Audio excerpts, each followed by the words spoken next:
Apa khabar anda semua? Nama saya Lau dan hari ini sebelah tepi saya ni adalah Nissan Campervan. Okey, tapi sebenarnya untuk Nissan Campervan ni dia adalah model adalah Nissan Caravan, tapi kebanyakan orang tak berapa familiar dengan model ni. Tapi dekat Jepun memang banyak pasal dia adalah high roof. Kebanyakan campervan akan gunakan chassis ni sebagai campervan. Campervan ni adalah buatan daripada RV Land.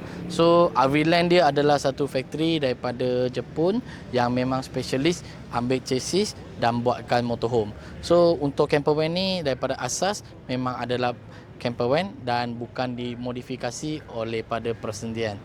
Campervan ni adalah menggunakan layout U-shape sofa. So untuk layout keseluruhan ni dia senang menjadikan katil. So untuk tempat space kedudukan boleh menambung sehingga 9 orang dan tempat tidur kat belakang tu boleh tidur 3 hingga 4 orang maksimum.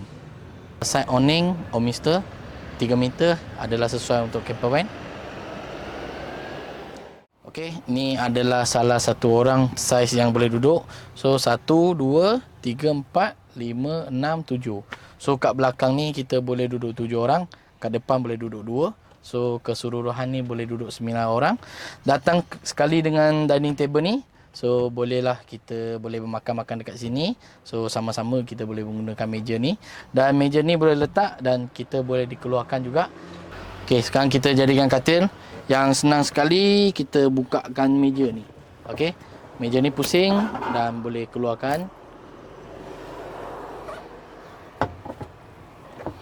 Okey, kita kena pusing dah keluarkan. Okey, dia ada 3 batang dekat sini. Okey.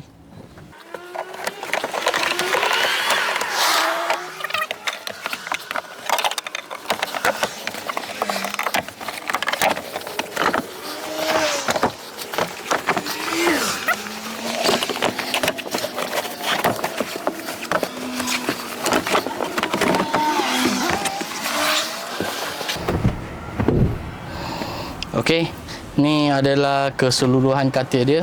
So kalau kita tidur memang bolehlah 2 hingga 3 orang dewasa. Panjang untuk katil ni lebih kurang dalam 180 dan lebar dia dalam 160. So dia menjadikan satu katil yang 4 segi lah. Untuk siapkan katil ni kita ambil dah lebih kurang dalam 5 minit. So kalau dah biasa dah buat dalam 3 minit pun boleh juga. Okay.